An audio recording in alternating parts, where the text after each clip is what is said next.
За сайн байцгаана үзэгчдээ. Та бүхэндээ пүрэв гараг болгоны 19 цагаас эхэлдэг Архигүй эрүүл гэр бүл нэвтрүүлгийн ээлж дугаар эхлэхэд бэлэн болсон байна. За тэгээд өнөөдрийн манай нэвтрүүлэгт зочноор Монгол Улсын соёлын тэргүүний ажилтан, дуучин, бас жүжигчин Хатанбаатар гэдэг залуу өргөцсөн байгаа. За хоёр зочин маань бас төр замын бүглэрэлд их ойрхон явж гин гэсэн. За бид нэр өнөөдөр тавуулаа энэ нэвтрүүлгийг хөтлөн. За мэдээж манай хөтлөгч Батчимэг байгаа. За уламжлал ёс манай нэвтрүүлэг эхлээд энэ өдрийг хэрхэн өнгөрүүлсэн тухай ярилцдаг байгаа. Тэгээд хатнаа маань өдрийг хэрхэн өнгөрүүлв? Сонь сайхан юу вэ? Ажил төрөл, уран бүтээлийн ажил өндөр үү? Өндөр. За телевиз үзэж байгаа үзэгчтэй орой мэндийг хүргэе. За тэгээд мэдээж өнөөдөр бас нэлээд завгүй өдрүүд байлаа. Тэгээд бас ани маань 40 жилийн тоглолт болохгүй. Тоглолтын бэлтгэл ажлууд гэдэг бас нэлээд их ажилтай яваа. Тэгээд өнөөдөр бас цэгэр хэлэгцээр энэ сайн нэвтрүүлэгт өргөдөж зочноор орж байгаадаа маш их баяртай байна. За баярлалаа. Хатнаа битэр бол одоо танилцаад 15 жил бараг болж байна тий. Тэгээ битэр энэ нөхөрлөл бол их гоё. Битэр нөгөө 20 ангиудаар одоо архиудаг хүмүүсийн дунд зохиодог гэр бүлийн өдрөлгүүдээр л эхэлсэн шүү дээ. Тийм ээ. Тэгээ энэ хугацаанд бол ингээ 15 6 жилийн турш тууштайгаар ингээд бас найз нөхөд байж бас тэр хүмүүсийн төлөө хатнаа урнаг шөрмөн болж та хизээч үгүй гэдгүүд нь бас баярлж явдсан шүү. За тий. За чимгээг маар сонь сайхан юу хийж байна? За тэгэхээр өнөөдрийн удалгаар бас нэлээд завгүй өдрүүдийн нэг байлаа. Тэгээд ямар ч гэсэн ерөнхийлөгчийн хамгийн газар буюу одоо ерөнхийлөгч маань ямар ч гэсэн юу оюутнуудад тэтгэлэгт хөтөлбөр одоо сайн сурдаг тийм оюутнуудад тэтгэлэг олгох юм хөтөлбөр зарлагдсан байгаа. За бас цаашлаад өнөөдөр бас нөгөө 1000 гаруй малчтын чуулгануудад төрийн ордонд олсон. Тэгээ төрийн ордонд маань ерөнхийлөгч маань илгээлтээрээс өөрийнхөө үгийг өөрийн зөвлөхөөр дамжуулж бас явуулсан. За тэгээд саяхан бас хөдөө орон нутгаар ерөнхийлөгч маань төмөр усын хурдын зарим гишүүдтэй хамт нөгөө төмөр замын 5 толгойн төмөр замын одоо үйл ажиллагаатай танилцахаас явж ирсэн. Тэгээд эдгээр мэдээнүүд маань одоо манай президент цэгийн гээ сайт дээрээс тавигдсан. Тэгээд иймэрхүү ажлуудыг бас хийгээд энэ одоо үйл ажиллагааг сайт дээр байрлуулах гэх мэтчлэн ийм ажлыг хийсэн тийм завгүй өдрүүдийн нэг байлаа. За сайхан байна. Бид бол бүгдөө л дор дорноо өөр өөрсдийнхөө талбар болгонд нийгмээ манлайлаа гэсэн тий. Бас нэг жоохон бусдад гэрэл гэгээг болчих юмсан гэсэн тийм тэмүүлэлтэй хүмүүс байгаа гэж. За тэгэд миний хувьд бол өнөөдөр яг сайхан урдынхаараа эмгтээчтэй ойрхон анги дээрээс би дөнгөс саярлаа. Одоо өнөөдөр бас сургалт маань бас нэг жоохон давхцаад тэгээ яг би хүлээгээд нөгөөдөл маань холоос ирсэн хүмүүс учраас тэдний сургалтаар би бүр 3 өнгөрч яхад ороод тэгээ 17:30 хүртэл 20 ангийн дотоод журманд байгаа 17:30 сургалтаа дуусгаад тэгээ ирлээ. За мэдээж бол яг өнөөдрийн гол сэдв манай нэвтрүүлгийн нэр бол Архигүй эрүүл гэр бүл шүү дээ. Тэгээд хатнаатаа бас үзэгчтэй бас дахин нэг сануулъя. Тэгээ энэ нэвтрүүлэг бол гэр бүлүүдийн сайн сайхны төлөө тэгээд нэвтрүүлгийг хамтран одоо хийж байгаа, YouTube хамтран хийж байгаа бид бол амьдралын аврагууд гэж төрийн бас байгууллагын одоо ер нь гишүүд байгаа. Тэгээд сайн дураараа бас энэ байгууллагт ажилладаг уран бүтээлээ дуу хоороо өргөдөг, сэтгэл зүрхээ зориулдаг, хандаа өргөдөг ийм хүмүүс л байгаа шүү дээ. Тэгээ өнөөдрийн бидний сэдв бол эхнэр нөхрийн нандин харилцаа. Тэгээд энэ сэдвийг яагаад өнөөдөр сонгосон бэ гэхээр манай өнөөдрийн нэг зочин маань амар төвшин гээд одоо гэр бүлийн дасгалжуулагч гэдэг тийм ээ одоо бас Аксел Пиксерийн академийн гүйцэтгэх захирал залуу сар болгоны тийм сүүлийн 7 хоногийн 4 өдөр урилгаар ордог. Тэгээд амраа маань одоо яг иржин сая ярьсан сансрын энэ тойрог дээр өста нам гацчлаа яаж чадахгүй байна гэд. За нөгөө нэг зочин маань болохоор бас мэдээж нөө дэлхийн зоолуулсан байгууллагын одоо ажилтан баяр сайхан гэж бүсгүй ер нь донтогчийн зөвлөгч, гэр бүлийн зөвлөгч хийдэг хүмүүс байгаа. Өнөөдөр бол бид нар цөмөр гэр бүлийн нандин ялангуяа эхнэр нөхөр хоёр хүний хоорондох нандин харилцаа гэж юу юм бэ? Үнц нь гэж юу юм бэ? Хэрвээ энэ нандин харилцаа алдагдвал юу болох вэ? Энэ нандин харилцаагаа ялангуяа эрчүүд бид нар хэрхэн хамгаалах вэ? Одоо бид нар эрчүүдээ жоохон миний санаа бол эрчүүдээ жоохон чадахчулмаар байгаа юм. Гэр бүл бол асуудал тулхлаар эмэгтэйчүүд л ачааг нь үрдэг, эмэгтэйчүүд нь уян холбоос зөөлөн идэн байдаг. Эрчүүд бид нэг гангар шаазан шиг ган хийсэн нөхрөл орой дээр суучаал тий. Тэгээ ерөөсөө гэр бүлийн төлөө ямарваа нэгэн одоо уяралт, буулт одоо зөөлөн тийм хийдгүү.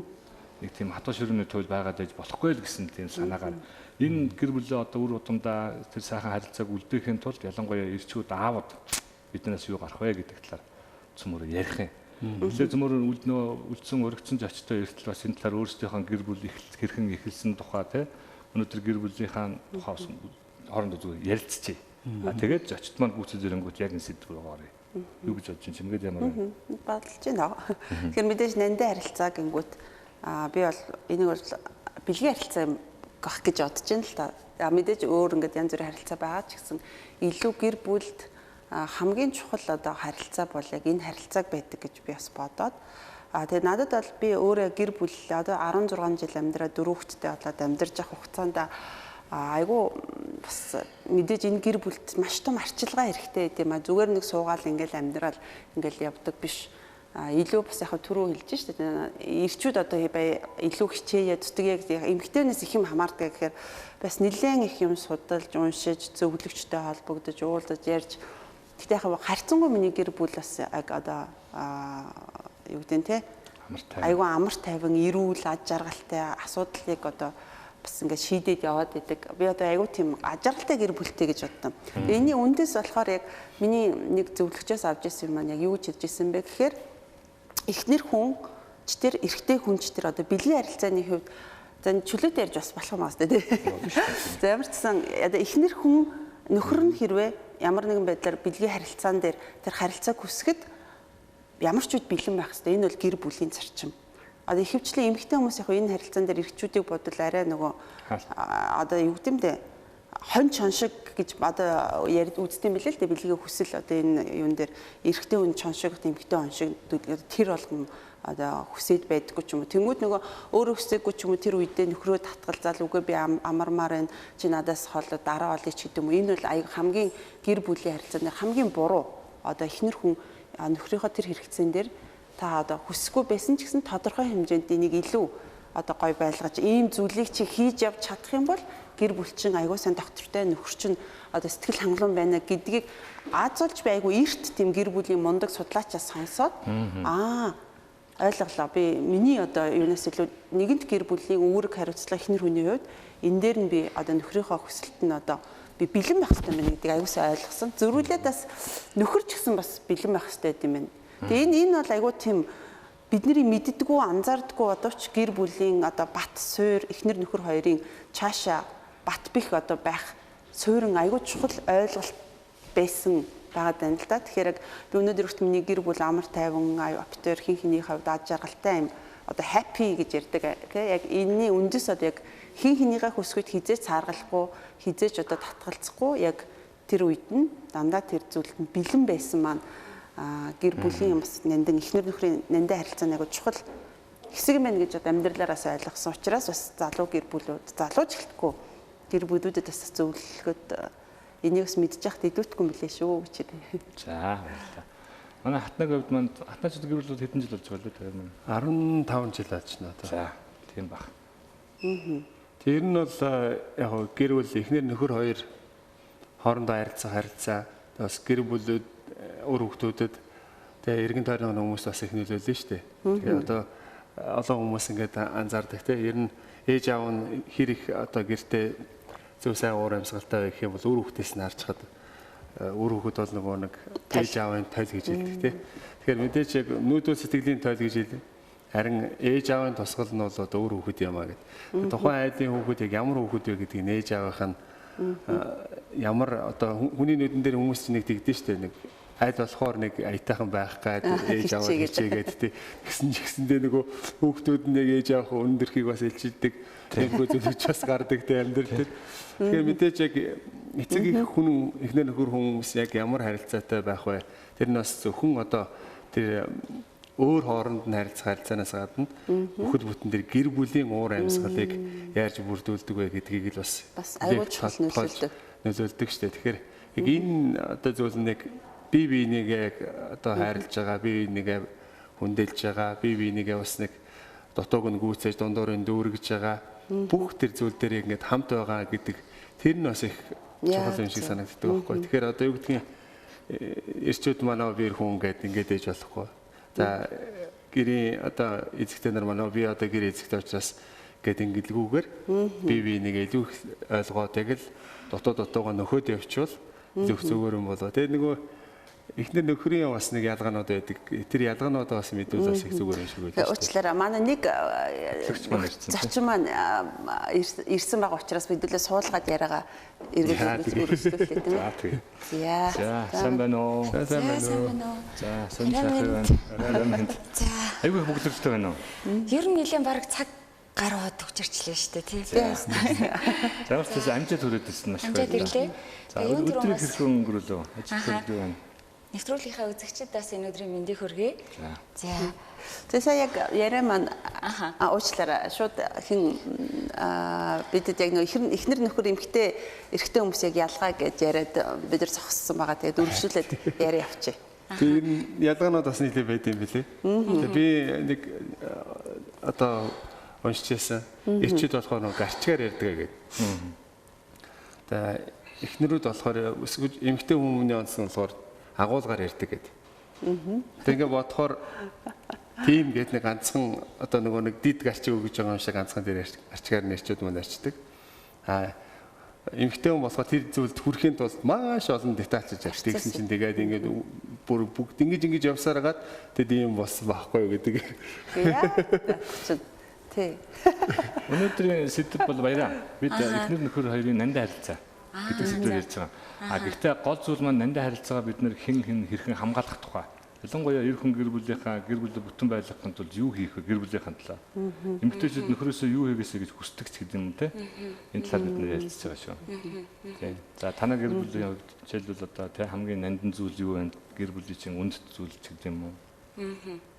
За яг манай гэр бүлийн хувьд хэд би одоо гэр бүл болоод одоо 23 дахь жилдээ одоо хантайгаа амьдарч байгаа. Тэгээ бидний хувьд бол одоо мэдээж яс ихэнх гэр бүлүүдийн хувьд одоо юу гэдэг ихний 3 жил, дараагийн 8 жил гэдэг ч юм уу ингээд тэр хугацаагаа давж чадах юм бол дараагийн жилүүдэд бас ингээд бие биедээ уусаад бие биенийхээ бас хинбэ өнөөдөр бараг царайг нь хараад ч юм уу нүдийг хараад одоо тий өнөөдөр ямар байна гэдэг ингээд бие биенийгаа мэдэрдэг болдог гэсэн энэ одоо он цаг хугацаанд аль хэдийнэ орчихсон. Тэгээ бараг үггүйгээр одоо ерөөсө хараад ойлгодог болсон. Ийм одоо цаг хугацааны харилцааныхаа ийм жилүүд дээр явж байгаа. Тэгээ сая бас яг өөрөө чи хэлжсэн шиг ер нь нөгөө эхнэр нөхрийн ялгаа гэдэг зүйл дээр бас одоо ер нь нөгөө эмэгтэй хүмүүсийн эрэгтэй хүмүүсийн хоорондын ойлголцох талууд нь бас их ялгаатай байгаа. Яг бидний хувьд одоо сая хэлсэн шиг ингээ ерөөсөө ямар нэг юм маш их детальчлан нарийн чимхлүүр ерөөсөө ингээд одоо юмны гүн рүү норж илүү одоо нөгөө эрэгтэй хүнийг ойлгохыг хичээгээд ингээд лавлаад ингээд асуух гэдэг. Гэтэл эрчүүд маань ерөөсөө зүгээр одоо нэг ганц үгээр ч юм уу хариулаад тэгээ болчдөг. Гэтэл яг тэр харилцаанаас болоод зарим хүмүүсийн хувьд одоо юу гэдгийг нөхөр маань надад дургуй байна, дургуй болчлоо гэдэг ч юм уу. Эсвэл одоо юу гэдгийг нэг бүр зарим одоо зөвлөгөө авч ирсэн гэр бүлүүдэд тохиолж ирсэн жишээ гэхэд одоо ер нь нэг өөр хүнтэй олцсон юм шиг байна. За чи ерөөсөө нэг л биш байгаад байна гэдэг. Гэтэл яг үүндээ нэг тийм биштэй биш одоо юу гэдгийг яг дотны харилцааны хувьд одоо болохоо яцсандээ биш яг эр хүний хувьд магадгүй өөр ажил амьдралын ингээд нэг асуудлууд бас байгаад байгаа шүү дээ. Тэр болгоныг ингээд их нэртэй ингээд баа бэг ингээд бид нар шиг яриад идэггүй байгаа нэг тийм онцлог байгаа. Тэгээ энэ дээр бас нэг зүйлийг бас хэлье гэж бодлоо. Яг эрэгтэй эмэгтэй хүмүүсийн ялгаа гэдгийн хувьд яг бурхан эмэгтэй хүнийг бүтээхдээ бас эрэгтэй хүнийг бүтээхдээ одоо яг эрчүүдийг бол одоо нөгөө харааны мэдрэмж тий өндөрлөх мэдрэмжийг илүү бүтээсэн байгаа. За эмэгтэй хүнийг болохоор биднийг болохоор сонсох мэдрэмжийн маань илүү одоо хөгжүүлсэн байдаг. Тийм учраас одоо эмэгтэй хүмүүс нэг тийм чихэрэд дурлдаг, чихэн тэнэг гэдэг ч юм уу. Нэг тийм гой сайхан өвгөнд одоо уярдаг ийм хүмүүс байгаа өсгөөчүүд бид нар. Тэгэхээр олон эрчүүдийгээ бас нөхрүүдийгээ тийм ээ. Ялангуяа залуу одоо нөхрүүдийг их нэртэй одоо сайхан гоё үгнүүдийг бас хэлж байгаа чи, урамшуулж байгаа чи гэж бас хэлмээр санагддаг. Тэгээ миний хувьд бас одоо бэлгийн боловсролын хичээл заадаг хүн учраас энэ тал дээр илүү дотн харилцаан дээр ямар сэндэ би хичээл дээр бас ер нь шүн харанхуй болохоор гэрэл унтарсны дараа одоо их нэртэй гоё үг хэлэх ёстой мүү үгүй мүү гэж бас хүмүүсийг инээлгэж идэг. За одоо нөгөө талаас нь ярих юм бол эрэгтэй хүмүүсийн хувьд болохоор одоо нүдэрээ дурладаг нөгөө сайхны өмнө харц буруугүй гэдэг шиг. Тэгтээ одоо юу гэдгийг годомжоор явж байгаа бүсгүүчүүд болгоныг одоо ирчүүд маань одоо өөрийнхөө зүн хараа мэдрэмжээрээ бурхан бүтээсэн тэр одоо мэдрэхүүн одоо тийм ээ тэр эргэтнэрээ мэдэрлээж гэсэн очиод учиргүй тэр хүнтэй одоо дотны харилцаанд ороод гэр бүлээ эхнэр нөхрөө араар нь тавиад явчихна гэсэн үг бас биш шээ. Нэг талаараа ерөн зүгээр сайхан юмд одоо илүү их таашаал мэдрэмжийг авдаг ийм байдлаар бүтээсэн. Тэгээ тийм болохоор бас би бүсгүүчүүдэд хэлдэг ер нь хэдийгээр ингээ годомжаар дагаа явж байхаа тий өөр хин нэг эмгтээр харлаа гэдээ бас тэрэнд нэг их асуудал үүсгээд байх зүйл бас биш ээ. Тэгээд бас дээрэс нь бүсгүүчүүдийгээ би гэртээ байхтай ч гэсэн гоё байгаараа гэж урамшуулдаг. Гэртээ байлээгээ зарим бүсгүүчүүд маань одоо юу гэдгийг нэг бие дэвтэйхэн сул хэлэхэр хоц өмсөд гэдэг ч юм уу одоо нэг тийм өөртөө одоо нэг таатаа хувц өмсгэж ингээд тэр нь одоо магадгүй нөхөрт нь нэг тийм гоё харагдахааргүй байх жишээний хувцалдаг гэдэг ч юм уу. Гэтэл өөр хин нэгэн цэцгээ юм уу оюуна годмонд явахдаа одоо хамаг гоё дээрээ л нөгөө фэйсбүүкний зураг шгэ юм уу бодцсон гоё дээрээ л явж байгаа шүү дээ. Гэтэл миний гэртээ байгаа тэр дүрх төрх одоо гадаа годомд байгаа ирчүүд харахгүй байгаа. Гэтэл өөр хин нэгэн эмэгтэйгийн гэртээ байгаа дүр төрх одоо миний нөхөрт харагдахгүй харин гоё эмэгтэйчүүд дандаа харагдж байгаа шүү дээ. Тийм болохоор гэртээ ч гэсэн бүсгүүчүүдийгээ гоё дээрээ байгаараа бидний нөхрөөд чинь дандаа гоё сайхныг мэдрэх юм таашаалтай одоо нүд нь ийм одоо зүйлийг харж баясчээдэг ийм хүмүүс байгаа учраас нэгэн сургалтын дээр бас нэг жишээ маань нэг олон хүнийг инээлгэж ирсэн. Эрэгтэй хүмүүс өвдгөн онцсон одоо бүс нь ингээ хаашаага бомбоод хэлбэрт орцсон ийм одоо гэрийн өмдтэй эсвэл бүр ийм том хэлэхгэр ийм потологтой ийм эмэгтэй хүнийг харах ер нь нэг тийм дургүй байдаг. Тийм учраас бүсгүүчүүдийг гэртээ байхтай ч гэсэн гоё байгаараа гэж бас би ер нь хичээл болгон дээрээ л оромшуулдаг байгаа. Ганцаараа маш их зүйлийг тэгвэл болж гоё сонирхолтой юм ярьлаа тийм. Нэрэл эмэгтэй хүн гэдэг бол сонсчл дурладаг байх. Ер нь гоё үг сонсох их дуртай тийм эмэгтэй хүмүүс бол. Манай Монгол ирчүүд бид нар ч одоо нөгөө хинээсээс тийм сурцсан хүн баярлуулж чаддаг хүмүүс шүү дээ. Яг үнэ бидний одоо хамгийн сул тал бол энэ. Эхнэртэй нэг чимэгнүүд их гоё хоол хийлээ чамдаа их баярлалаа гэд хэлний үзүүдээр гарч ирэл залгичдаг. Гоё болсон байна. Тоймтой тий. Болж айтайхан байна. Бажгүй гэх. Тэгээ энэ одоо нэг хин биднэрт өгцөн заан чинь бүм бид одоо энээсээ бид нар ирчүүдүүд гармаар байгаа юм. Энэ л одоо нөгөө яг гэр бүлийн нандин харилцааг мань тэр гоё эрүүл сарвал харилцааг мань сэвтэйгээ таниул гэсэн тийм бодлоо байгаа байхгүй юу надаа. Би нэг зүйлийг бас яг хэлье гэж бодлоо л да. Гэр бүлийн хичээл дээр ялангуяа аавуудад ээжүүдтэй миний гол зөвлөдөг зүйл юу вэ гэхээр охтуудаа тэр нөгөө чихнийх нь тэр одоо мэдрэмжийг нь тэр гоё сайхан үгээр дүүргэж өгөөч. Зүрх сэтгэл дотор нь охиныхоо үзэгсэлэнтэй гоё гэдэг энэ үгийг хамгийн анхны хин нэгэн одоо тийм ээ танихгүй эсвэл одоо юу гэдгийг тухайн хүүхдийн ариун нандин байдлыг хулгайлах гэсэн тэр эрэгтэй хүнээс сонсоод одоо өврөө нэгээ тийм ээ ийм эрсдэлд орохоос сэргийлж охиныгоо хөөхөн гоё гэдэг үгийг одоо хангалттай хэлж өгж байгаа чи аавда гэдэг энэ зүйлийг бас би хичээлээрээ заадаг байгаа.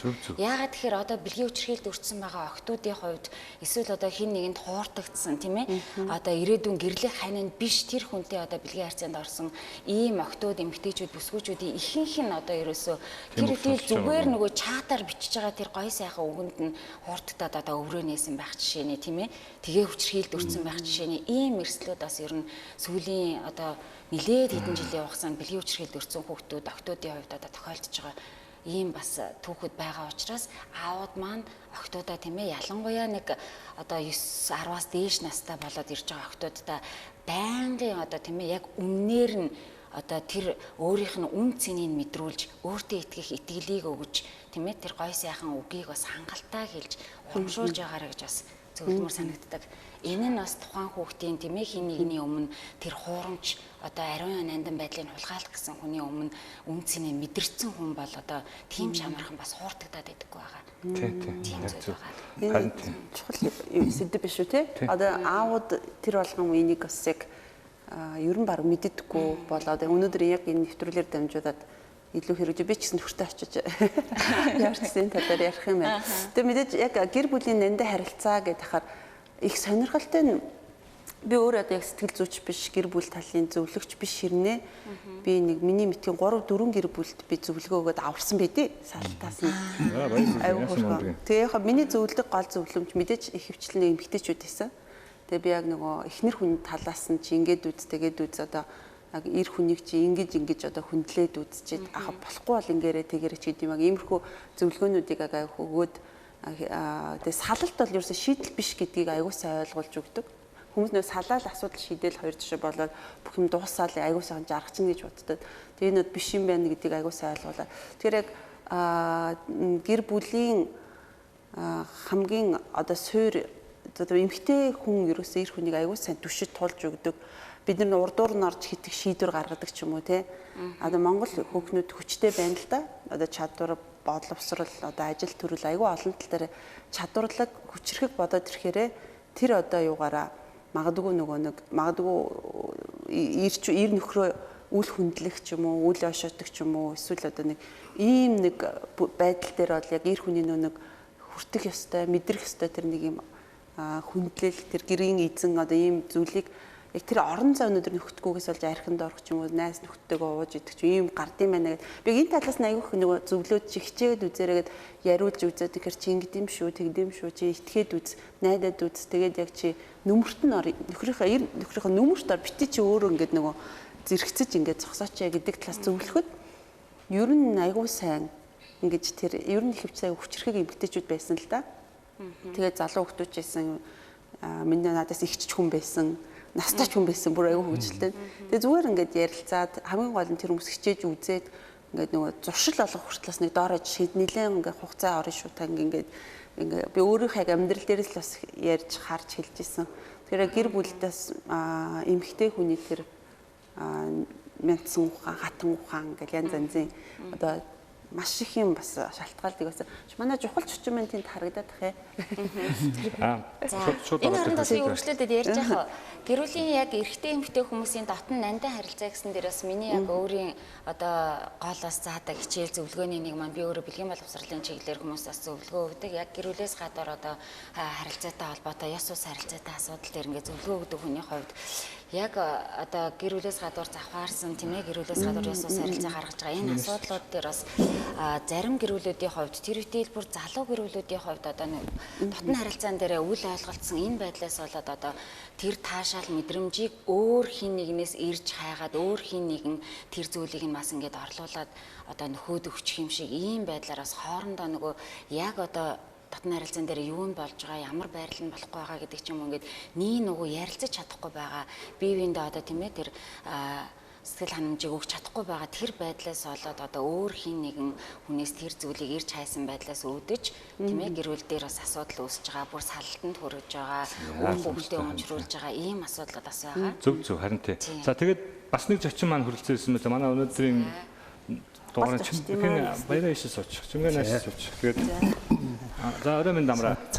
Чиг орой минь хэрхэн өнгөрүүлөө. Улаанбаатарын төвчрэл маань бас бид эдийг оройтуулаад байна тийм. Төвчрлээс ч өнөөдрийн сэдэв амраа гэр эхнэр нөхөр хоёрын нандин харилцаа гэдэг сэдвээр ярилцж байгаа. Бид нар бол ерөнхийдөө бүгдөө дор дорноо өөрсдийнх нь дуу хоолой хүргэсэн. За. Одоо тэгээ шууд чамаас одоо юу гэдгийг паузгүйгээр энэ талаар юу гэж бодож явдаг байдаг. Гэр бүлийн ер нь яг чиний танаа гэр бүлд хамгийн нандин зүйл чи юу юм? Танаа гэр бүлийн нандин харилцаа юу юм? Зарим хүмүүс бол бэлгийн харилцаа гэж, зарим хүмүүс бол хүндлэл гэж юм те. Зарим хүмүүс бол дүүр хүүхдтэйгээ харилцаа гэж, суур гэж юм. Яг энэ дээр шийдвэл одоо танаа гэр бүл юу байх вэ? Зөвшөөрж байна. Ерөөсөө гэр бүлийн хамгийн одоо сайхан бие биендээ одоо өгдөг ариун нандин харилцаа бол бэлгийн харилцаа. Санаа нь бол тэр байсан нэвтрүүлгийн санаа. А гэхдээ жоох ингэж явахсан чинь манай чимгээ шууд орцсон байхгүй. Шууд орцсон. За. Би арай өөр өнцгөөс ярил л да. Тэгэл миний бодлоор хамгийн нандин харилцаа өөрөө өөртөө харилцаанаас эхлэх юм болов ш гэр бүлийнх. Яа тэгэхээр нөхөр өөрөө төгс биш, эхнэр өөрөө төгс биш. Төвчээр нь дуустдаг, уур нь хүрдэг тий. Эсвэл нэг нэгэндээ сайхан байх үндэс, нандин байх үндэс нь эхлээд нөгөө өөрөө өөртөө гаргасан цагийн чанараас шууд шалтгаалдаг юм болов. Жишээл одоо би гэртээ байхдаа гэрийнхээ үүдэн зогсож энийг болохоор transition meditation гэдэг англиар хэлж байгаа байхгүй. Лифтнээс гараад манайх гэр рүү орох хүртэл хоёр алхам л байдаг байхгүй. Тэгэл би бараг ингээд хоёр алхаал хаалган дээр бараг залбирч байгаа байхгүй. За бурхан минь ороод ууралчихгүй юмсан тий. Ороод нэгтнийхээ үгийг бүгдийг сонсчих юмсан тий. Эсвэл оронгот манай хоёр байх ч онгоцоолъё гэж тэгдэг байхгүй. За тэрийг өргөхтэй нэг өргөчих юмсан. Тэгэхгүй бол ерөнхийдөө нөгөө ингэж өөртөө нөгөө шийдвэр гаргаж тий ингэж нөгөө өөрийгөө сэтгэл зүг бэлтчихэд орохгүй болохоор бид ингээд тэр юу нандин битээ хэл хамаг юмаа ингээд тий стрессээсээ болоод ингээд цаашаа. Би анх туршлагагүй авахта шууд ороод тэгдэг байхгүй. Миний хөлтө жоохон байж. Ханаа жоохон байж гэдэхгүй юу. Би өстө бүтэн өдөрч ингээ хүмүүстэй имэж жилийн жоохон дуугаа байж. Бүгдийн дуугаа болгоод ороод өөрийнхөө бөөдөн дээр нэг суугаал эргээс нөгөөдөл чи бүгд над руу мухарцсан. Ятрагаад тэгэл өглөө гараад орой тэгэлс орой бөө гээл. Тэгээд нөгөө би хэдийгээр ялсан юм шиг болооч нөгөө хэдийг ингээ харангуут би сүйдийг буруутай байдалд орсон байхгүй. Сүйдээ айгу туршлагатай болсон. Гэрийнхээ үүд нэрэлэг бэлдэж байгаа. Гэлтэй. Тэгэхээр ер нь бол гэр бүлийн яаж жаргал бол яг нэг эхнэр хүнчвэ нөхөрчвэ өөрөө өөртөө нэг гаргаж байгаа цаг чанартай байж гэмээр ороод эхнэрээ сонсох төвчээртэй нөхөртөөгөө ярилцах төвчээртэй хүүхдүүдээ сонсох. Тэгэхгүй бол ядарсан үедээ бид нар чинь тий тэр чинь бүгдийг ингээл хэвээр түлхэл орж байгаа шүү дээ. Миний үнд харж байгаа үнцгүүд яг тий ер нь бол явж тий бидрээс л олон юм шалтгаан. Тэгээ хэдүүлэл төвчээртэй байх хэвээр. Бидний төвчээр дуусахгүй бол тэгэл ер нь юм цаашаа явна шүү дээ тий. Бидний төвчрээс бүх зүйл шалтгаална л да. Тэгээ яг зүгээр гол бас түрүүн чамайг та хэдэг орж ирсэн бид нар ярьсан нөгөө юу гэхээр гэр бүлийн нандин харилцаагаа хадгалж үлдэхэд нөхөр хүний хариуцлага. Жишээлбэл одоо яг энэ дээр хатна маань яадаг вэ? Жишээлбэл мэдээж гэр бүл одоо огт гэрүүлгүй тийм огт айгүй гоё амар тайван байна гэж байхгүй л дээ. Ямар ч гэр бүлд асуудал тулгарна. Тэр үеишэл бол манай хатна өөрийгөө болон гэр бүлийг хэрхэн хамгаалдаг вэ? Тэр асуудалд яаж? Тэг ер нь бол хүлээцтэй байх нь л их чухал юм шиг санагддаг шүү дээ. Одоо жишээлбэл яг гэр бүл юунаас олж маргалдаад байна уу гэдгийг нь бас их олж хармаар юм шиг байна. Юу гэмдэ заримдаа нэг өөр хин нэгэн юм уу гадны хүчин нөхцөл байдлаас болоод бухимдсан ч юм уу. Тиймэрхүү зүйлээ хүн ер нь бухимдахдаа хамгийн их бухимдлаа хэнд гаргадаг вэхээр гэр бүлдээ л гаргадаг. Хамгийн хайртай хүмүүстэй л гаргадаг тий. Тэгээд бухимдсан үед нэг нэгээ их сонсоод одоо нөгөө нэг төрүүлж уурсан бол нөгөө хэсгэн цаа сонсоод гоё намжих ч юм уу. Яг тиймэрхүү зүйл дотор байвал илүү зүгээр юм болов уу гэж бас боддог юм. Ерөнхийдөө одоо миний анзаарснаар бол маш олон гэр бүлүүд одоо жишээлбэл гэр бүлд болж байгаа маргааны бараг 70-80% нь манай танаа дээр байт юм болов уу гэж боддتي. Манайхан тэгдэг, танайхан ингэдэг, эсвэл танайхан ингэсэн, манайхан ингэсэн ч гэдэг юм. Тэгээ ийм маргааны бараг энэ ихэнх хувь нь одоо өөрсдөөс нь биш харин хайртай одоо гэр бүлийн одоо өөрийнх нь өсөж торинсан ах дүүс ч юм уу найз ах дүүс юм аав ээж ч юм уу эсвэл тиймэрхүү зүйлээс нь болж байгаа тийм болов. Гэхдээ нэг зүйлийг ойлгочоор энэ зүйл байхгүй болчихж байгаа юм шиг үл тий. Манай танаа биш. Тэг бид гэдэг нэг гэр бүл байгаа байхгүй.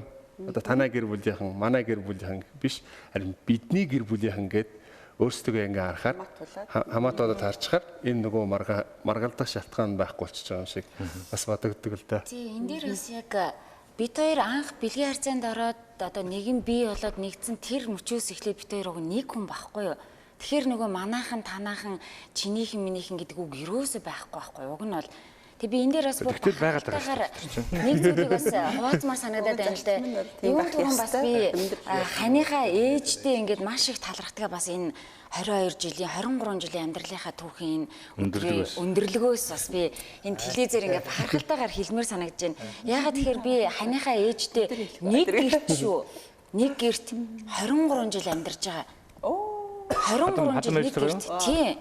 Тэгээ энэ хугацаанд би яг гэр бүл болоод 18 жил амьдарч байхдаа нэг удаа ингээд сургалтын дээр ингээд хадам ээжтэйгээ бит хоёр ингээд муудалцаж маргалдаж байгаагүй гэж хэлсэн чинь 2 өдрийн үргэлжилсэн сургалтын явцад нэг оролцогч ерөөсөө бүр 4-5 удаа багшаа та хадам ээжтэйгээ ер нь муудалцсан баха хэрэлдсэн баха би юроосоо итгэхгүй юм багшаа гэдэг ингээд бүр надаас шал өөр сэдвэр хичээл ярьж байгаа чинь надаас дундуур нь асуугаад байгаа байхгүй. Тэгээ би үгүй би хадам ээжтэйгээ маргалдаагүй би талархмаар сайхан юм гайхалтай хадам ээжтэй би өөрөө ч гэсэн ерөөсөө манай гэр бүлийн одоо үнцэн гайхалтай зүйл нь бид биендээ хүлээцтэй ханддаг аа. Манай гэр бүлийн ерөөсөө миний хань бит хоёрын одоо өнөөдрийг хүртэл одоо 23 жил амьдарч байгаа энэ амьдрал дотор бит хоёрын одоо гайхалтай үнцэн их юм бол бид биенийг уучлж чаддаг, биенийг ойлгож чаддаг. Дээрэс нь гол зүйл нь ерөөсөө хүлээцтэй байж чаддаг. Ээж маань мэдээж надад жаахан дургу хэцүү одоо санагдмаар ингээд тийм зүйл бас миний зүгээс гарч ил байгаа шүү дээ. Гэтэл тэр болгон дээр өнөөдрийг хүртэл энэ 23 жилийн хугацаанд гайхалтай хүлээцтэй хандаж ирсэн. Тэгээ миний хувьд ч гэсэн бас тийм ээ хандаа болон ээжтэй гайхалтайгаар хүлээцтэйгээр байж өнөөдрийг хүртэл бас амьдралаа сайн сайхнаар бас туулсаар яваа. За баяр хүргэе. Мундаг хатан байж. Манай гэр бүлийн бахархал. Тийм байна. Гэр бүлийн андаа харилцаа. Чи танаа гэр бүлийн андаа харилцаа хатан байж хоёроо харилцаа л юм биш. Ерөөсөө тийм байхгүй. Ерөөсөө Монголд байхгүй цорын ганц андаа харилцаатай гэр бүл хоёр танаа. Ингээд бүр бахархалтайгаар ингээд би хичээл дээр сургалт гэр бүлийн хичээл дээр хуваалцдаг. Цөөхөн жил хамт амьдарсан. Гэхдээ яг үнийг хэлэхэд би нэг зүйлийг олсон. Юу тустай байсан дээр юм байна. Тийм. Өнөөдөр хатан байж тэр үед хатан байж юм би муу байсан. Гэхдээ л ер нь ягаад ч юм тустай байсан дээр юм байна л гэдгийг би ойлгосон. Би ч гэсэн гэл байхгүй юу. Тэр нь бол яг нэг нөгөө хэлэхэд ч тийм. Бид нар ээж аваагаа одоо хаяхгүй. Гэхдээ ээжд маань өөрт нь тустай байсан аз жаргалтай байдаг байхгүй юу? Биднэрт биш, өөрт нь. Тэр хүнд өөрийн гэсэн орон зай хэрэгтэй хувийн. Өөрөө дуртай хоолоо ээж идэх хэрэгтэй. Манайд багтайсан дуртай хоолоо ээж иддэг юм идээсэ гэж боддог боловч тэр хүнд өөрийн гэр бүл хэрэгтэй, өөрийн амьдрал хэрэгтэй юм байна. Тэгэхээр тэр орон зайг нь залуу гэр бүлүүд бол ялангуяа хэрэгтэй. За тэгвэл бас бодох асуудал юм байна тий. Нэг л хатан байна шүү дээ. Хоёр хатан болдог бас өчтөлтөө. Гэтэ би хатны өргөө өгөхгүй байгаа л да. Тий. За. За тэгэхээр мэдээж нэрээ бас энэ тал дээр нандин харилцааг сэвтүүлдэг зүйлс бас байгаа. Одоо энэ талаар цөмөр бас нэг нүгөө ярилцъя тий. Ялангуяа миний хувьд бол одоо нөгөө хүндлэл гэдэг зүйл эрэгтэйчүүд бидний нэг цорын гац одоо гэр бүлдээ чирч орж ирдэг нэг гачин юм байна. Нэг хүндлүүлэх гэсэн хүсэл. Гэтэл энэ бол нэг гуйж авдаг зүйл бас биш байхгүй. Энэ бол та өөрөө л одоо эр хүн болчих юм бол тэртээ тэрнгүү хүндлэл өөрөө ингээл одоо 90 ус шиг асгаад ороод ирэх юм гэл бид нэ цаг нь болоог байхад хүндлүүлэх гээл те. За одоо эхнэр намайг хүндлэх ёстой гэл гэртээ орж ирэл те бараг л одоо за яаж харж ин цай аягалах нь уу одоо минд мэдэх нү гээл те. Нэг ийм байдал руу бид нэр одоо ер нь явахгүй байл яах вэ? Яа энэ тал дээр бол өстой би нөгөө анх их нэртэй 19-тэй танилцахгүй. Тэгэл 19-тэй хөхтэй явж ингээл нөгөө хоёлаа тустай амьдрал хэлж байгаа юм ч гэсэн үлгэрийн юм шиг санагдаж байгаа юм чи. Гэртээ бол хүндэгдэхгүй шүү дээ 19-тэй хөх чи бостэйг ингээл. Их нэртэйгээ хоёлаа ингээл нэг гэрт орсон чил ханаа манаа гэсэн чи зүгээр өстой хаан болцсон юм шиг нэг гэртээ чи цайны дээж мэж хийж өгөөл те тэнгүү чи ёо өстой. Тэгэл гэрлэл 6-7 жил бүгд байхгүй болчихсон. Би тийм маяглаад байгаа өөрөө хоол шээ. Хоол өөрөө жидггүй мэдгүй. Одоо 6 жилээ. 6-7 жилийн дараа ойролцоогоор тэр хоёр хүүхэдтэй болоо. Тэгээд нөгөө нэг л мэдхий 6-7 жил өнгөрч юм шиг. Тэгсэн чинь нөгөө хүнлэл гэж юм байдаггүй. Өөрөө хоолоо хийхгүй юу те. Тэгэл мэдээж энэ чинь нөгөө үргэлж яхаа анх танилцсан юм шиг байхгүй шүү дээ. Тэнгүүд чинь шууд эргэлж гэж яахгүй. За нөгөө хүн ингээ хүнлэл байхгүй болонгууд ямар нэгэн орчинд байх боломж хэцүү болов ш тийм ээ. Найзууд юмсаар хүндлэгдэхгүй байвал, гэр бүлдээ хүндлэгдэхгүй байвал. Гэр бүл дотор хүндлэл ингээл эрс буураа явж тий. Гинт анзаарч байхгүй 7 тэнгүүтээ бодож ш. За 100 хүнтэй сууснаа, буруунтай сууснаа. Одоо тий юу болж байна те. Яагаад нэг хүндлэл байхгүй болчих. Тэгэл ингээл нөгөө найзуудаас ингээл асуусан чинь зөвлөж ш. Чи ер нь наад хүүхнээ давраацсан юм шүү. Эхний зөвлөгөө ирж штэ. Ер нь сайн эхнийг сардаа юу өдргээл те. Тэнгүүт бодож явах. Нэрээ би жоохон давраацсан юм болов. Яагаад наваа хүн би арай зөөлдөд байна өдргээл. Тэг бас нэлээ үдсээ ууралж муурлаас те. Чирээ мөрөөгөө захиж мохиж үзээсэн зөндөө юм болоод. Тэг чи нөгөө чи урдаас босчээ за бүтэхгүй маань захин байли. Энэ миний арга биш вэ. Тэгээ дараа нь дахиад нэг эрэл суралт явдаа. Тэгсэн чи юу гэсэн чинь чи ер нь мөнгөсөн олохгүй юм шүү. Эхнээс чи арай илүү их мөнгө болоод чи арай бага ажиллаад байгаа юм шиг. Чи жоохон илүү ажиллаад байсан. За тэгэл ч ажилтаа хэвээр нэг хэсэг анхаарал гайгүй орлого нэмэгдүүлвэл мөнгө олоод ирсэн чи айгүй сайхан ажиллаж очоод мөнгө дууссан буцаад тэвэнд орчод. За тэгвэл мөнгөнд гол асуудал биш юм байна. За тэгээ сүүлдээ юу гэж үзэх гэхээр за ер нь энэ бол миний амьдралын хамгийн том хямрал л та. Хүндлэгдэхгүй байсан. Тэнгүүт би юу гэж үзэх гэхээр ер нь болд юм лөө. Салт юм лөө. Ер нь чинь тийм тэгээд те одоо аль нь ч миний одоо болсонгүй те ер нь бол баг ийм зүйл бодоо явж явах үед надад яг одоо зөв зөвлөгчнөр тараа тэр үед надад нэг зүйл ялсан чинь яагаад хүндлэлээ алдчих вэ? Ирчүүд. Зарим гэр бүл очингууд ирчүүд нь илүү хүндлэлээ алдсан. Зарим гэр бүл эмэгтэйчүүд нь илүү хүндлэгдэхгүй болсон байдаг. Тэгээ би үүндээ хаагаад олоо байхгүй яг юунд байгаа юм бол асуу. Тэгсэн чинь бид нэр хариуцлагаас зугтахтаа эрх мэдлийг алддаг юм. Яг зөв. Хариуцлагаас зугтахтаа. Жишээлбэл би маш олон жижигхэн зүйлүүдийг олж анзаарсан ирчүүдийн дотроос. Жишээлбэл эмэгтэй хүн ирээд асууж байл. За найз нэг өсчөө орох гэсэн одоо яах вэ чи юу гэж хүчээр өсчин ингээ өөрөө л зохицуултаа. Би одоо эмэгтэй хүний өсмөсөнд одоо би мэдэхгүй дээ чи найзуудаас асуу. За одоо анхаарлаа сонсож байгаа. Нэгдэх нь. Хоёр дахь нь хүүхд нэрээд мөнгө асуулаа. Тэгсэн чи аав айгу их нэртэй гомдсон ба шүү дээ. Одоо их нэрдээ мөнгөө бариулдаг те. Тэнгүүд хүн мөнгө асууж. Аавд нь мөнгө байдгүй шүү дээ. Ээжээсээ асуу. Одоо би одоо ээжд нь дургу байгаа одоо илэрхийлж шүү дээ. Тэгтээ ингэж хариуцлага зугтаж байгаа байхгүй. Тэгвэл энэ хүүхэд дараа надаас мөнгө асуухгүй. Миний эхнэр дараа ямар нэгэн шийдвэр гаргахтаа надаас дахиж асуухгүй. Тэгээд хэсэг хугацааны дараа би дандаа тэгж хэл. Эсвэл хадам ахад тусламж хийдэг бол минь өөрөө тэр ах махтаатаас л те би одоо танаахан дээр одоо эсвэл одоо юу гэдэг те нэг хүн юм асуугууд. Гэхдээ чи тэрийг манай болтоогоос ч тхүү болтоо аягүй сайн гэдэг. Гэх мэтлэн эрчүүд бидний гаргадаг жижигхэн алдаа нь жижиг зүйлүүдээр хариуцлагуудыг өөрөөсөө ингэ түлхээд гэтэл хэсэг хугацааны дараа надгүйгээр бүх амьдрал цаан чи яваад штеп. Тэгнь. Хүүхэд чи ээжтэйгээ юмараад те хадмуутайгаа манай эхнэр асуудлаа шийдэл ингээл яваад онгор сүүлдээ гинт нэг орхигдсноо мэдрэгтэй хөөе би энд нэг хүн байна хөөе оо за надгүй энэ амьдрал чи юу болоод байна хөөе манайхаа ингээд буцаад өөрөө хямраад орж ирэхтэй л эдийн эрх мэдлээ алдсан. Тэгэхээр бид нар ингээд би тэгэд энэ 7 жил дотор ингээд ажигласан чи өөрөө маш олон жижигхэн зүйлүүдээр дандаа хариуцлагаас цухтагаад сүүлдээ энэ бүх зүйл нь нийлээд нэг жижигхэн хариуцлагуудаа алдаж байгаа юм шиг боловч яванда хэсэг хугацааны дараа бүх эрх мэдлээ одоо нөгөө хүндээ шилж байсан. Тэр хүний буруу биш. Энэ миний буруу байна.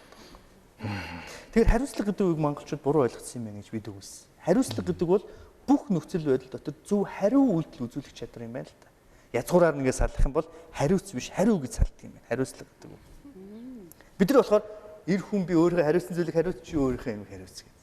Ингээд их зүйлээ эхнэр лугаа эсвэл нөхөр лугаа түлхэхдээ хариуцлага гэдэг үг зөвхөн нөгөө авсан аягныхаа тухай бодоод байгаа болохоос биш.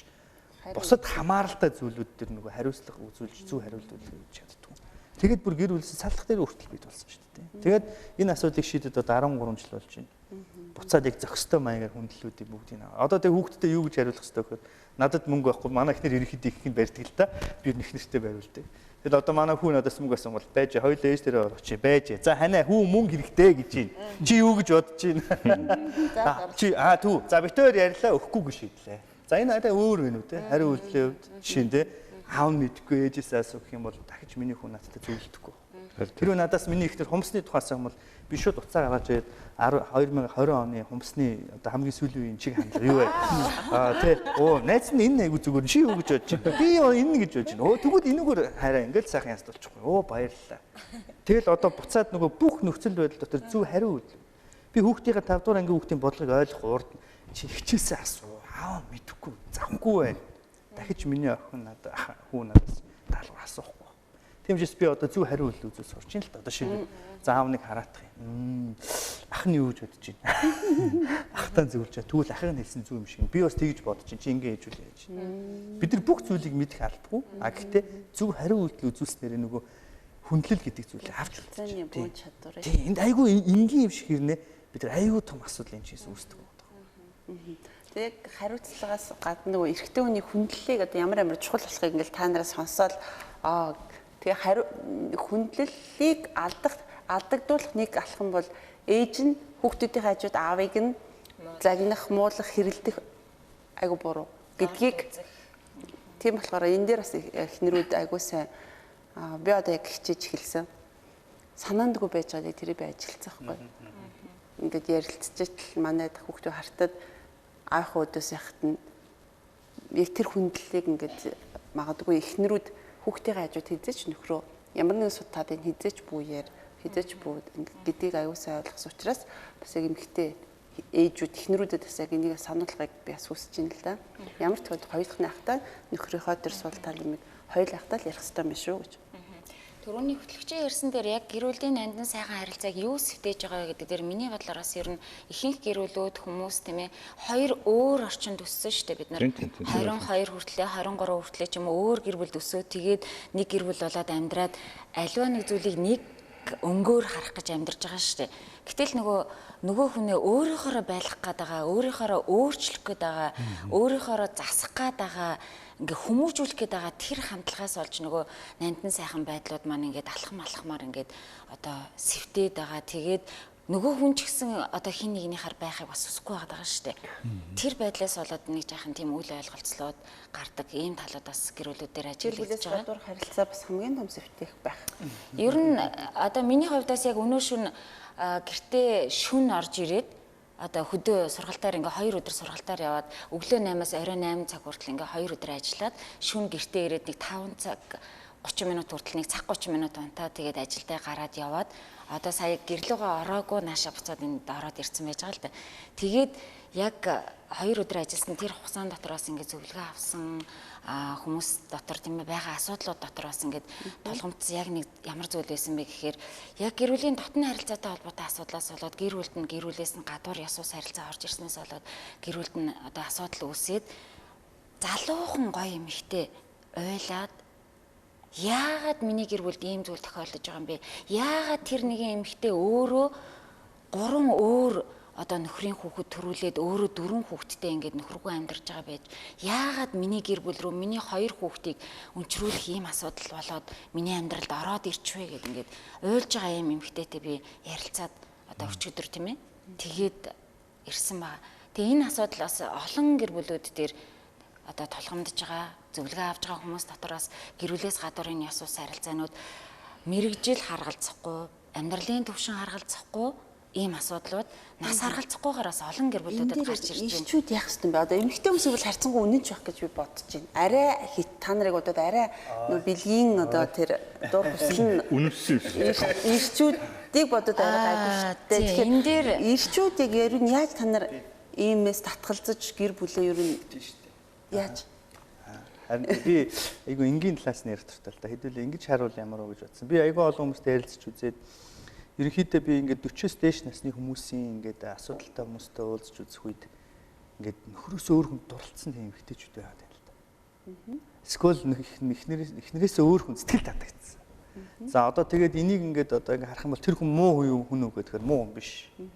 Тэгвэл яагаад одоо энэ хамт олон жил амьдарсан хүмүүс ч байсан, шинэ асууч байсан. Яагаад гэр бүлээс гадуур харилцаанд орох ямар сул тал бид нар гаргаад яагаад энэ харилцаас эвдэх эхний одоо сэжим үүсээд байна гэдэг ингээд анзаараад үзсэн чинь хүмүүс олон жил хамт амьдрахаараа нэг нэгэндээ сэтгэл хөдлөө гэж ингэ тодорхойлоод байгаа байхгүй. Тэгээ энэ бол сэтгэл хөдлөл биш юм бэ.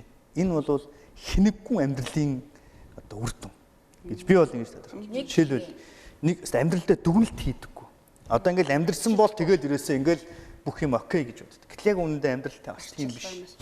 Жишээлбэл одоо би тэр сая нэг хэдхэн жилийн өмнө 2 хүүхдийн төрсөн өдрийн бичлэгийг үзэж байхгүй. Тэр бараг 7-8 жилийн өмнө бичлэг байхгүй. Тэгэл манай хүүхд яасан манай хүү яасан жижигхэн байсан ингээ харж ирсэн цаана манай эхнэр өтөр яваад байгаа байхгүй. Тэр бичлэгэн дээр орж аваад ингээ харсан чинь 7 жилийн өмнө өмсөжсэн бодолк одоо гэртээ өмсөж бодвол яг адилхан бодол гэж байхгүй. Тэнгүүт ингээ бүтээр бөө инээд болж хүүе чи наа шорт одоо солио. Чи наад бодолк одоо солио. Та төсөөлөд үзтээ бүхэл бүтэн 7 жил манай эхнэр намайг нэг шорт нэг бодолк таасан гэж төсөөлд.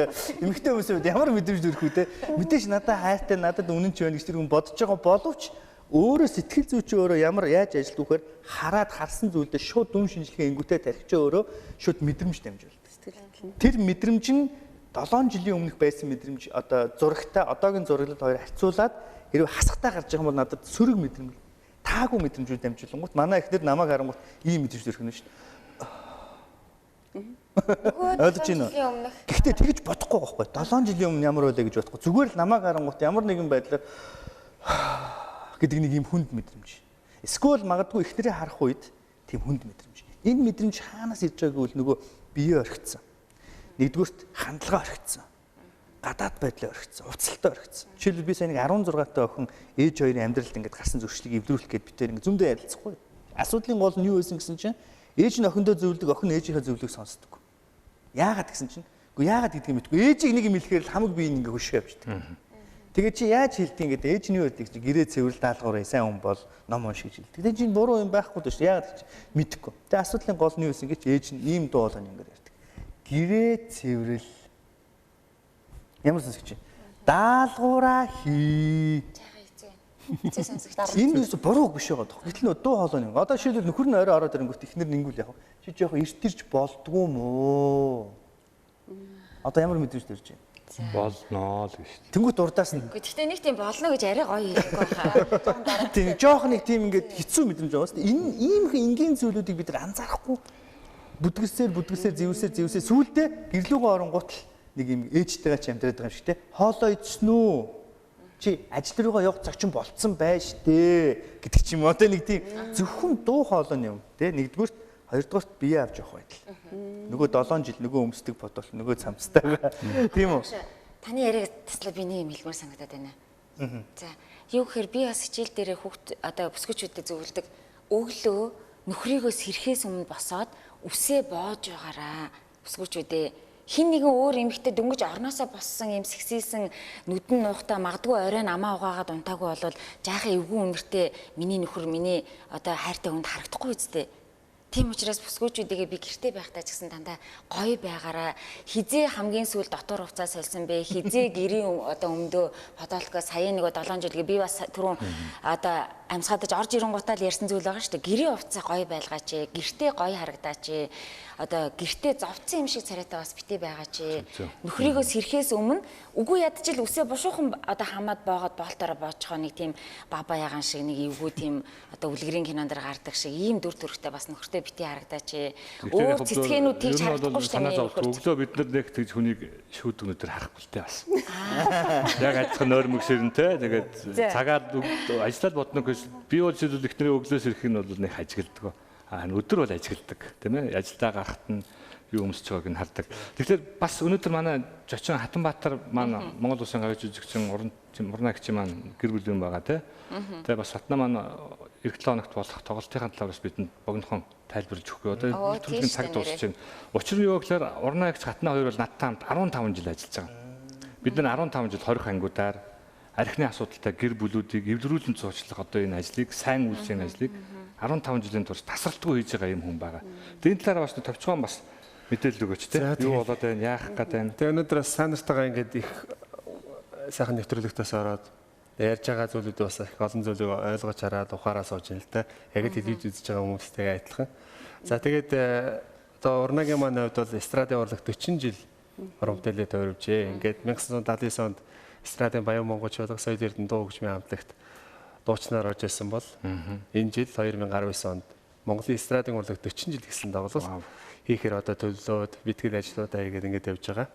За тэгээд олон сар уран бүтээлүүд ард түмэндээ тайлагнаж 40 жилийн тэр гайхамшигтай 60-аад 80-аад оны сэтгэл хоногсон дуугаараа ард түмэнтэйгээ увчран залгах энэ гайхамшигтай сан оройг бид нар хамтаа ард түмэнтэйгээ энэ цагаан баярыг бас хуваалцахаар ингээд хэдэн жил дээ. 11 сарын 2-нд Улаанбаатар Паласын концерт хийхдээ нэг төдөв бишээ хагасаа өдөр ирэх хагасаа өдөр 19 цагаас Улаанбаатар Паласт.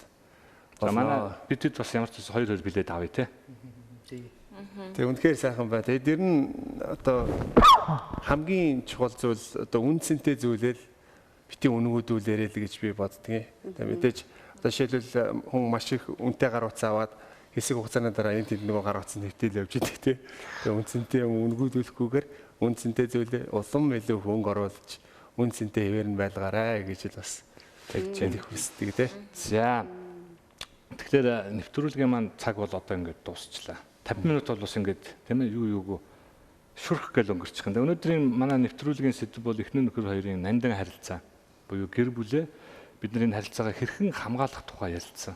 Гол нь ирчүүд бидний хувьд манай амрагийн хувьд бол үнэхээр одоо тэр яг харилцаан дээрээ тий өөрийгөө олж авч зассан тэр 7 дахь жилийн одоо сүрэл гэхүү гамшиг гэхүү хүнд нөхцөлийг одоо даваад 13 жил үнэхээр амжилттай сайхан амьдарч байгаа юм сайхан аав.